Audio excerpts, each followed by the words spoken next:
नमस्कार दोस्तों, तारीख आज में बिहार की देश भर की तमाम बड़ी खबरें और का ताजा अपडेट लेकर हाजिर हो गए हैं। आज का यह वीडियो भी बहुत ही स्पेशल होने वाला है। किसान भाइयों के लिए, युवाओं के लिए, माताओं और बहनों के लिए, पढ़ने वाले बच्चों के लिए, सरकारी कर्मचारियों के लिए, आम जनता से जुड़े कई महत्वपूर्ण फैसले जानेंगे। देश के अलग अलग राज्यों की ओर से, सरकारों की ओर से बड़े ही महत्वपूर्ण अपडेट आए हैं। वीडियो को आप पूरा देखिएगा और इस वीडियो को आप लाइक और शेयर भी जरूर कर दीजिएगा, ताकि आपका प्यार और सपोर्ट हमें मिलता रहे और हर रोज हम ऐसे ही काम की खबरें देखते रहें। बिहार सरकार ने कंटेंट क्रिएटर्स के लिए बड़ा ऐलान किया है। नई सोशल मीडिया नीति के तहत सरकार की योजनाओं और उपलब्धियों पर वीडियो बनाने वाले सूचीबद्ध क्रिएटर्स को व्यूज के आधार पर भुगतान मिलेगा। 30 दिनों में 1 लाख वैध व्यूज पर 10,000 रुपए और एक वीडियो पर अधिकतम 1 लाख रुपए तक भुगतान किया जा सकेगा। यानी 10 लाख व्यूज तक पहुंचने पर भी अधिकतम 1 लाख रुपए ही मिलेंगे। हालांकि हर वायरल वीडियो पर पैसा नहीं मिलेगा। इसके लिए क्रिएटर का सरकार के साथ एम्पैनल होना और कंटेंट ऑफ व्यूज से जुड़ी निर्धारित शर्तें पूरी करना जरूरी होगा। विस्तृत आवेदन प्रक्रिया और नियम जल्द जारी किए जाएंगे।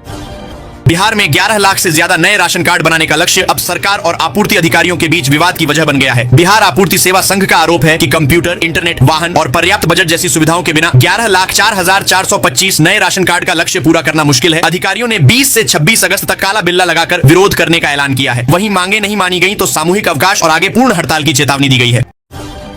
सुपौल में प्रधानमंत्री आवास योजना ग्रामीण के तहत गरीब परिवारों के लिए बड़ा कार्यक्रम हुआ। पटना के राज्य स्तरीय समारोह का लाइव प्रसारण जिला स्तर पर किया गया, जहां 30 लाभुकों को सम्मानित किया गया। 10 नए लाभुकों को स्वीकृति पत्र, 10 निर्माणाधीन मकान वाले परिवारों को बधाई पत्र और 10 पूर्ण मकान वाले लाभुकों को गृह प्रवेश के लिए प्रतीकात्मक चाबी सौंपी गई। कार्यक्रम में विधायक रामविलास कामत, जिलाधिकारी सावन कुमार समेत कई अधिकारी मौजूद रहे। वहीं प्रशासन ने निर्माणाधीन मकानों को समय पर पूरा करने की अपील की। बिहार में 17 अगस्त से लागू हुई पेपरलेस निबंधन व्यवस्था को लेकर जमीन खरीदारों और विक्रेताओं में अब भी असमंजस बना हुआ है। इसी वजह से बांका में लगातार दूसरे दिन एक भी जमीन की रजिस्ट्री नहीं हो सकी। निबंधन कार्यालय में दिन भर सन्नाटा रहा और एक भी ई स्टैंप नहीं बिका। नई डिजिटल व्यवस्था को लेकर लोगों को प्रक्रिया और नियमों की पूरी जानकारी नहीं मिल पाने से रजिस्ट्री का काम प्रभावित हुआ है। इसका असर कातिबों की रोजी रोटी के साथ साथ सरकारी राजस्व पर भी पड़ रहा है। अब लोगों की नजर इस बात पर है कि विभाग अब भ्रम दूर करता है और जमीन की रजिस्ट्री का काम सामान्य हो पाता है। कैमूर के मोहनिया में पशु तस्करी के खिलाफ पुलिस ने बड़ी कार्रवाई करते हुए 3 पिकअप वाहनों से 27 मवेशियों को बरामद किया है और 2 आरोपितों को गिरफ्तार किया है। पुलिस के मुताबिक बुधवार गुरुवार की मध्य रात्रि दसौती मोड़ के पास गुप्त सूचना पर वाहनों की जांच की जा रही थी, तभी 3 पिकअप को रोककर तलाशी ली गई। तीनों वाहनों में मवेशियों को बेहद तंग और क्षमता से अधिक लादा गया था। कार्रवाई के दौरान 2 अन्य वाहनों के चालक और सहचालक अंधेरे का फायदा उठाकर फरार हो गए। पुलिस ने तीनों पिकअप जब्त कर लिए हैं और फरार आरोपितों की तलाश में छापेमारी जारी है। बिहार में पंचायत प्रतिनिधियों के परिवारों के लिए बड़ी राहत की खबर है। सरकार के प्रावधान के तहत कार्यकाल के दौरान किसी पात्र निर्वाचित पंचायत प्रतिनिधि की मृत्यु होने पर उसके आश्रित परिवार को 5 लाख रुपए का अनुग्रह अनुदान दिया जाएगा। ये व्यवस्था 27 जून 2025 से लागू है और सामान्य मृत्यु के साथ दुर्घटना में मृत्यु होने पर भी सहायता का प्रावधान है। इसमें मुखिया, पंचायत समिति सदस्य, जिला परिषद सदस्य, वार्ड सदस्य और पंच जैसे निर्वाचित प्रतिनिधि शामिल हैं। चुनाव जीतने की आधिकारिक घोषणा से लेकर कार्यकाल पूरा होने तक यह सुरक्षा लागू रहेगी। पात्रता और दस्तावेजों के सत्यापन के बाद राशि सीधे आश्रित के बैंक खाते में डीबीटी के जरिए भेजी जाएगी। बिहार के किसानों के लिए बड़ी राहत की खबर है। अपात्र किसानों को 3 लाख रुपए तक के कृषि ऋण पर प्रभावी तौर पर सिर्फ 3% ब्याज का लाभ मिल सकेगा। बिहार सरकार और नाबार्ड के बीच इस योजना को लेकर समझौता हुआ है। केंद्र सरकार के 3% ब्याज अनुदान के अलावा बिहार सरकार 1% अतिरिक्त ब्याज अनुदान देगी। इसका फायदा फसल आहरण, किसान क्रेडिट कार्ड यानी कि सीसी और अल्पावधि कृषि उत्पादन आहरण लेने वाले किसानों को मिलेगा। अगर लोन 3 लाख रुपए से ज्यादा है तो भी ब्याज अनुदान अधिकतम 3 लाख रुपए तक ही मिलेगा। सबसे जरूरी शर्त यह है कि किसान को तय समय सीमा के अंदर अपना कर्ज चुकाना होगा। वित्तीय वर्ष 2026 से 27 के लिए सरकार ने योजना में 5 करोड़ रुपए की राशि उपलब्ध कराई है। बिहार सरकार ने खनिज पट्टों की बंदोबस्ती को लेकर बड़ा फैसला लिया है। अब कोई भी व्यक्ति राज्य भर में बालू, पत्थर या अन्य विशिष्ट लघु खनिज के कुल 200 हेक्टेयर से ज्यादा क्षेत्र का पट्टा नहीं रख सकेगा। यह सीमा अलग अलग जिलों को मिलाकर लागू होगी। सरकार ने बिहार खनिज नियमावली 2019 में संशोधन करते हुए नीलामी के नियम भी बदले हैं। सफल बोलीदाता को नीलामी जीतने के 5 कार्य दिवस के भीतर 25% राशि जमा करनी होगी, जबकि असफल बोलीदाता की अग्रधन राशि अधिकतम 10 दिनों में लौटाई जाएगी। इसके अलावा पट्टाधारक पट्टा क्षेत्र से 2 किलोमीटर की परिधि में क्रशर स्थापित कर सकेंगे, जबकि निर्माण स्थल के 500 मीटर दायरे में भी निर्धारित शर्तों के तहत क्रशर की अनुमति मिल सकेगी। पटना के गर्दनी बाग में छात्रों का आंदोलन लगातार तेज हो रहा है, जहां छात्र नेता दिलीप कुमार ने TR4 शिक्षक भर्ती समेत BSSC, BPSC, लाइब्रेरियन, दरोगा और सिपाही भर्ती में पारदर्शिता की मांग उठाई है। छात्रों की प्रमुख मांग है कि TR4 में एक ही परीक्षा हो, नेगेटिव मार्किंग न हो और उम्र सीमा में राहत दी जाए। साथ ही संविदा वेटेज खत्म करने, लंबित परीक्षाओं की तारीख घोषित करने और भर्ती प्रक्रिया में कथित गड़बड़ियों की जांच की मांग की गई है। छात्र नेता ने कहा कि मांगे नहीं मानी गई तो छात्रों के निर्णय के अनुसार भूख हड़ताल और आगे बड़े आंदोलन का रास्ता अपनाया जा सकता है। आंदोलनकारियों ने फर्जी प्रमाण पत्र और भर्ती में अनियमितताओं की जांच की भी मांग की है। बिहार में मानसून फिर सक्रिय हो गया है और मौसम विभाग ने आज 19 जिलों में बारिश का अलर्ट जारी किया है। इनमें उत्तर पूर्वी बिहार के 7 जिलों में भारी बारिश, तेज हवा और वज्रपात की आशंका को देखते हुए ऑन रेंज अलर्ट है, जबकि 12 जिलों में येलो अलर्ट जारी किया गया है। मौसम विभाग के मुताबिक कई इलाकों में आंधी बारिश के साथ बिजली गिरने की भी संभावना है। ऐसे में लोगों को खराब मौसम के दौरान सतर्क रहने और खुले स्थानों पर जाने से बचने की सलाह दी गई है। बिहार की राजनीति से बड़ी खबर सामने आ रही है। जदयू के पूर्व विधायक गोपाल मंडल आज कांग्रेस का दामन थाम सकते हैं। कांग्रेस के मिलन समारोह को लेकर पटना में पोस्टर भी लगाए गए हैं। गोपाल मंडल भागलपुर के गोपालपुर विधानसभा क्षेत्र से जदयू के टिकट पर लगातार 4 बार विधायक रह चुके हैं, लेकिन 2025 के विधानसभा चुनाव में जदयू ने उन्हें टिकट नहीं दिया। इसके बाद उन्होंने निर्दलीय उम्मीदवार के तौर पर चुनाव लड़ा, हालांकि उन्हें हार का सामना करना पड़ा। अब कांग्रेस में शामिल होने की खबर से भागलपुर और नवगछिया की सियासत में हलचल तेज हो गई है। अपने अलग अंदाज और बयानों के कारण सोशल मीडिया पर चर्चित रहने वाले गोपाल मंडल के लिए कांग्रेस में एंट्री उनके राजनीतिक सफर का नया अध्याय साबित हो सकती है। बिहार के गरीब परिवारों के लिए बड़ी खुशखबरी है। मुख्यमंत्री सम्राट चौधरी ने बताया कि वित्तीय वर्ष 2026 से 27 में प्रधानमंत्री आवास योजना ग्रामीण के तहत बिहार के 11,18,937 लाभुकों को पक्का मकान देने का लक्ष्य रखा गया है। इसके लिए करीब 13,427 करोड़ रुपए की सहायता मिलेगी। सरकार का कहना है कि पात्र परिवारों को आवास की सुविधा देकर उनके जीवन में सुरक्षा और सम्मान बढ़ाया जाएगा। साथ ही राशन कार्ड से वंचित लोगों को भी जोड़ने का काम जारी है और 30 लाख से अधिक नए राशन कार्ड बनाने की प्रक्रिया शुरू की गई है। वहीं सरकार ने आवेदनों के निपटारे के लिए 30 दिन की समय सीमा तय की है और समय पर काम नहीं करने वाले अधिकारियों पर कार्रवाई की चेतावनी दी गई है।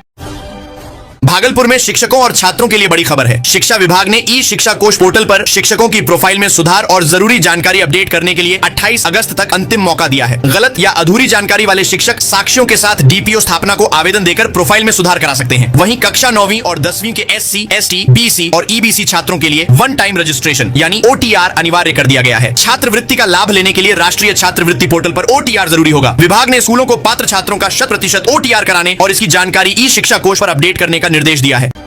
बिहार के गरीब परिवारों के लिए बड़ी खुशखबरी है। पटना के बापू सभागार में मुख्यमंत्री सम्राट चौधरी ने ऐलान किया कि वित्तीय वर्ष 2026 से 27 में 11,28,937 जरूरतमंद परिवारों को पक्का मकान दिया जाएगा। वहीं 2,35,000 तैयार मकानों का गृह प्रवेश भी कराया गया। कार्यक्रम में केंद्रीय मंत्री शिवराज सिंह चौहान ने लाभार्थियों को घर की चाबी और नए लाभार्थियों को स्वीकृति पत्र सौंपे। सरकार का लक्ष्य गरीब परिवारों को पक्के घर के साथ बिजली, पानी, शौचालय और गैस जैसी जरूरी सुविधाओं से जोड़ना भी है। बिहार के छोटे जोत वाले किसानों के लिए बड़ी खबर है। पटना में केंद्रीय कृषि मंत्री शिवराज सिंह चौहान ने कम जमीन से ज्यादा कमाई का नया कृषि मॉडल पेश किया है। सरकार का लक्ष्य खेती की लागत घटाकर किसानों की आमदनी बढ़ाना है। इसके लिए ICAR का इंटीग्रेटेड फार्मिंग मॉडल बिहार में लागू करने पर जोर दिया जा रहा है, जिसमें उपलब्ध संसाधनों का बेहतर इस्तेमाल कर खेती से अतिरिक्त आय बढ़ाने की कोशिश होगी। किसान कल्याण संवाद अभियान के जरिए आधुनिक खेती, प्राकृतिक खेती, कृषि प्रसंस्करण, बाजार और उद्यमिता पर भी चर्चा होगी। पटना से शुरू हुआ यह अभियान अब बिहार के हर जिले तक पहुंचाया जाएगा। बिहार के यात्रियों के लिए बड़ी खुशखबरी है। रेलवे ने Patna Ahmedabad clone special train को अब भागलपुर अहमदाबाद भागलपुर साप्ताहिक अमृत भारत एक्सप्रेस के रूप में नियमित कर दिया है। नई ट्रेन 26 अगस्त से अहमदाबाद और 28 अगस्त से भागलपुर से चलेगी। यह ट्रेन किऊल, मोकामा, पटना, DDU, सवाई माधोपुर, कोटा और रतलाम समेत कई प्रमुख स्टेशनों से होकर अहमदाबाद पहुंचेगी। ट्रेन में कुल 22 कोच होंगे, जिसमें स्लीपर और सामान्य श्रेणी के कोच शामिल हैं। इस नई रेल सेवा से भागलपुर, पटना और आसपास के इलाकों के यात्रियों को गुजरात जाने के लिए एक और नियमित विकल्प मिलेगा। बिहार के छात्रों के लिए बड़ी खबर है। स्टूडेंट क्रेडिट कार्ड योजना में बड़ा बदलाव किया गया है। अब बिहार स्टूडेंट क्रेडिट बिहार में सम्राट चौधरी की अध्यक्षता में हुई कैबिनेट बैठक में 13 बड़े फैसलों पर मुहर लगी है। सबसे बड़ा फैसला बक्सर से भागलपुर तक 336 किलोमीटर लंबे 6 लेन ग्रीनफील्ड एक्सप्रेसवे को सैद्धांतिक मंजूरी देना है, जो कई जिलों की कनेक्टिविटी आसान करेगा। किसानों के लिए 2026 से 27 में 11,000 निजी नलकूप लगाने को 305 करोड़ 60 लाख रुपए की मंजूरी मिली है। कटिहार में नहरों के पुनर्स्थापन पर भी 35 करोड़ 82 लाख रुपए खर्च होंगे। इसके अलावा AI और नई तकनीक को बढ़ावा देने के लिए समझौते को मंजूरी मिली है। वहीं गाँव पंचायत स्तर पर 48,200 मीट्रिक टन नई भंडारण क्षमता वाले गोदाम बनाए जाएंगे। इन फैसलों से सड़क, सिंचाई, कृषि और तकनीक को बड़ा बढ़ावा मिलने की उम्मीद है।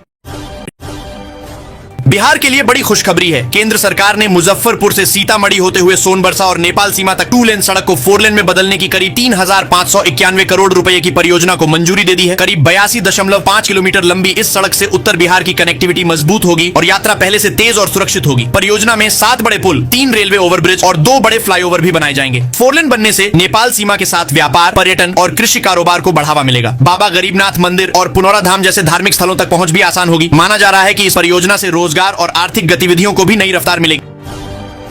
बिहार की राजनीति में एक बयान ने नया सियासी विवाद खड़ा कर दिया है। दशरथ मांझी की पुण्यतिथि के कार्यक्रम में तेजस्वी यादव से गलती से जीतन राम मांझी का नाम लेने पर विवाद शुरू हो गया। जीतन राम मांझी ने तेजस्वी पर तीखा तंज कसा, जिसके बाद लालू यादव की बेटी रोहिणी आचार्य ने पलटवार किया। अब मांझी परिवार की बहू दीपा मांझी भी इस विवाद में उतर आई हैं और उन्होंने रोहिणी आचार्य पर पुराने पारिवारिक विवादों को लेकर निशाना साधा है। सोशल मीडिया पर दोनों पक्षों के बीच तीखी बयानबाजी जारी है। ऐसे में एक छोटी सी जुबानी चूक ने बिहार की सियासत में बड़ा राजनीतिक संग्राम खड़ा कर दिया है। बिहार में मौसम ने फिर करवट ली है और आज कई जिलों में बारिश, मेघ गर्जन और वज्रपात का अलर्ट जारी किया गया है। मौसम विभाग के अनुसार उत्तर मध्य और दक्षिण पूर्व बिहार के कई इलाकों में गरज चमक के साथ बारिश हो सकती है, जबकि 30 से 40 किलोमीटर प्रति घंटे की रफ्तार से तेज हवाएं चलने की संभावना है। सुपौल, अररिया, किशनगंज, पूर्णिया, कटिहार, मधेपुरा और सहरसा समेत कई जिलों में बारिश के आसार हैं। सीतामढ़ी, मुजफ्फरपुर, दरभंगा, समस्तीपुर, भागलपुर और जमुई में भी मौसम बिगड़ सकता है। वज्रपात के खतरे को देखते हुए लोगों से खुले मैदान, पेड़ और बिजली के खंभों से दूर रहने की अपील है। बिहार के किसानों के लिए बड़ी राहत की खबर है। राज्य सरकार ने 3 लाख रुपए तक के कृषि लोन पर 1% अतिरिक्त ब्याज अनुदान देने की व्यवस्था की है। केंद्र के 3% अनुदान के साथ पात्र किसानों के लिए प्रभावी ब्याज करीब 3% रह सकता है। इसका लाभ के सीसी, फसल आरंड और अल्पावधि कृषि उत्पादन आरंड लेने वाले किसानों को मिलेगा। खास बात यह है कि पात्र बटाईदार, मौखिक पट्टेदार और संयुक्त देयता समूह के सदस्य भी योजना में शामिल हैं। हालांकि ब्याज अनुदान का फायदा लेने के लिए समय पर लोन चुकाना जरूरी होगा। वित्तीय वर्ष 2026 से 27 में सरकार ने इसके लिए 5 करोड़ रुपए की राशि उपलब्ध कराई। बिहार में 11 लाख से अधिक नए राशन कार्ड बनाने के सरकारी लक्ष्य को लेकर विवाद बढ़ गया है। बिहार आपूर्ति सेवा संघ ने संसाधनों की कमी का आरोप लगाते हुए 20 से 26 अगस्त काला बिल्ला लगाकर काम करने का ऐलान किया है। अधिकारियों का कहना है कि पर्याप्त कंप्यूटर, स्कैनर, इंटरनेट और वाहन उपलब्ध नहीं होने से लक्ष्य पूरा करना मुश्किल है। संघ ने चेतावनी दी है कि मांगे नहीं मानी गई तो आंदोलन आगे सामूहिक अवकाश और हड़ताल तक पहुंच सकता है। इस बीच सरकार पात्र लोगों को खाद्य सुरक्षा योजना का लाभ दिलाने के लिए अभियान चला रही है। अब सबकी नजर इस बात पर है कि सरकार और अधिकारियों के बीच यह विवाद कैसे सुलझता है। बिहार में नेता प्रतिपक्ष तेजस्वी यादव के सड़क पर उतरने से सियासी हलचल तेज हो गई है। लोक भवन मार्च में तेजस्वी के साथ बड़ी संख्या में युवा नजर आए और उन्हें पुलिस ने कुछ समय के लिए हिरासत में भी लिया। इस प्रदर्शन में आरजेडी के झंडे की जगह तिरंगे को प्रमुखता दी गई, जिससे पार्टी की नई रणनीति की चर्चा तेज हो गई। रोजगार, परीक्षा, शिक्षा और कानून व्यवस्था जैसे मुद्दों को उठाकर आरजेडी युवाओं के बीच अपनी पकड़ मजबूत करने की कोशिश करती दिखी। वहीं प्रदर्शन के दौरान बैरिकेडिंग और वाटर कैनन के बीच भीड़ आगे बढ़ने की कोशिश करती नजर आई। तेजस्वी का यह मार्च चुनाव के बाद उनकी सक्रिय राजनीति और नई सियासी रणनीति का बड़ा संकेत माना जा रहा है।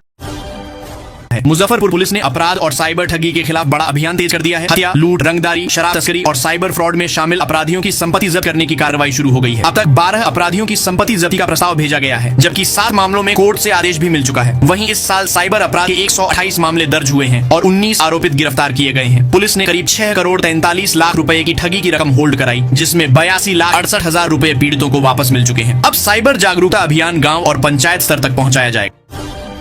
कार्ड के तहत अधिकतम 2 लाख रुपए तक का शिक्षा आर्ड मिलेगा, जबकि 2 लाख से ज्यादा राशि की जरूरत होने पर छात्रों को पीएम विद्यालक्ष्मी पोर्टल के जरिए आवेदन करना होगा। सरकार ने इस योजना को 2031 तक बढ़ा दिया है और चालू वित्तीय वर्ष के लिए 950 करोड़ रुपए मंजूर किए हैं। समय पर आरंड चुकाने वाले छात्रों को 30% तक ब्याज प्रोत्साहन मिलेगा, जबकि छात्राओं और दिव्यांग लाभार्थियों को 40% तक का लाभ मिल सकता है। नए नियमों का असर पहले से स्वीकृत आवेदनों पर नहीं पड़ेगा। वीडियो मोतिहारी के सिंहिया सागर का है। आपको बता दे, स्क्रीन पर जो इमेज देख रहे हैं ना, एक बहुत बड़ा वृक्ष जो है कि गिरने की वजह से रोड का जो है कि यातायात पूरा तरफ से ठप हो चुका है।